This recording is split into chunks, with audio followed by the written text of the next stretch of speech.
પૂર આવે તેમાં આપણો જ વાંક છે, ભાજપ કોંગ્રેસનો નહીં. સુરત, અમદાવાદ, રાજકોટ, જામનગર એમ આખા ગુજરાતમાં શહેરોમાં પાણી ભરાય, પુલો તૂટી જાય, રસ્તા તૂટી જાય, વીજળી બંધ થઈ જાય, ગેસ બંધ થઈ જાય, બસો ટ્રેનો બંધ થઈ જાય. આમાં ભાજપ કે કોંગ્રેસનો વાંક જરાય નથી. ભાજપ બિચારી શું કરે? તે તો રાજ કરે છે.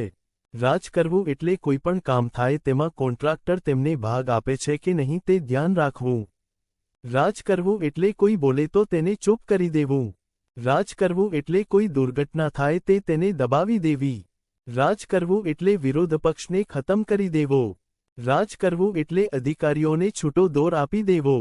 રાજ કરવું એટલે માત્ર મોટી મોટી વાતો કરતા લોકોને ચૂંટણીમાં ઊભા રાખી જીતાડવા. જો કોઈ સારા વિચારશીલ નેતા હોય તો તેને ચૂપ રહેવા મજબૂર કરી દેવા. આમાં ભાજપ બિચારી શું કરે? અને કોંગ્રેસ પણ શું કરે? તેને તો સત્તા ચલાવતા જ આવડે છે. ગુજરાતમાં સત્તા ગુમાવીને 30 વર્ષ થયા તો પણ શીખ્યા નહીં કે વિરોધ પક્ષની ભૂમિકા કેવી રીતે નિભાવવી.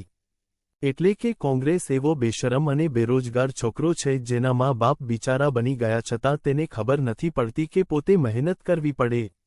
અને કોંગ્રેસમાં પણ કેટલાક નેતાઓ જે કામ કરવા માગે છે તેમને કરવા દેવામાં આવતા નથી.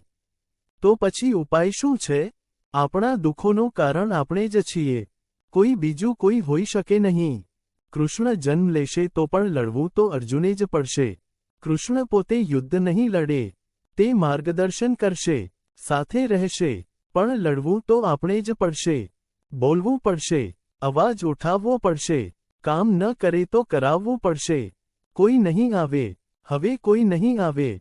જય શ્રી કૃષ્ણ.